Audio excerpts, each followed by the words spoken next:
Actually, ang K-12 ay yung bagong curriculum ngayon sa DepEd na kumbaga ito yung sa amin sa grade 7 ito yung pinaka-first together with yung sa grade 1. Sir, ano po yung mga epekto na mangyayari dito sa paralan sa pagdating ng K-12? Okay. Ang pagdating ng K-12 para sa akin bilang isang guro, nangangahulugan ito na mas magiging madali yung lesson kasi ang mga mag-aaral ay meron ng mga module. Yun nga lang, may konting problema lang kasi hanggang ngayon sa Araling Panlipunan hindi pa namin natatanggap yung module para sa mga bata. Kumbaga yung K-12, pinadali nito yung pag-aaral sa halimbawa sa kasaysayan ng Pilipinas. Sir, yung disadvantage at advantage of K-12? Siguro pag talagang fully implemented na siya, pag talagang naipatupad na siya, wala akong nakikitang disadvantage eh.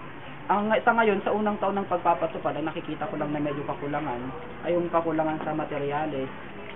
Siguro disadvantage na masasabi ko, yung lesson siguro, mas nahihirapan yung sa mga nasa lower section. Kasi nga yung sa Araling Panlipunan, yung text namin nasa English siya. So, puro English yung pinag-aaralan namin as compared dun sa dating araling panlipunan.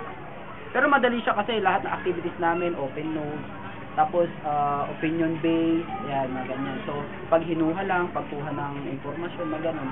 Saka merong mga material na ibibigay. Pag naibigay talaga nila lahat yun, I think mas magiging madaling pagtuturo at pag-aaral ng araling palipunan sa ilalim ng K-12.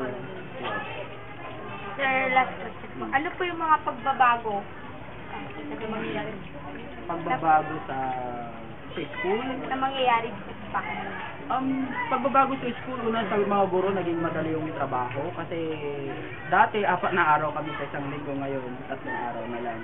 And then, sa mga mag-aaral din, hindi na sila masyadong napapagod sa pagkukulat.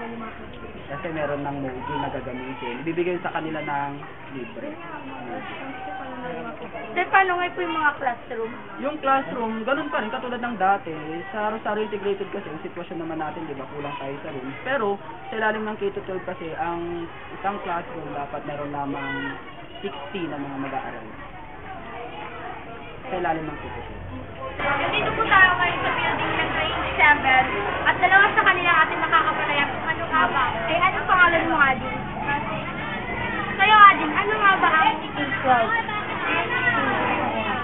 Bago po, feeling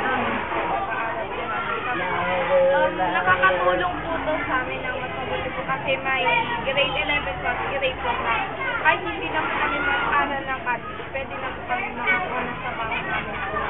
Hindi yung alam din na ibang sabaw. Salamat, Adin. Isa? Sa'yo, Adin, ano pangalan mo? Ano nga ba sa'yo yung K-12? Para sa akin, ang K-12 ginawa para sa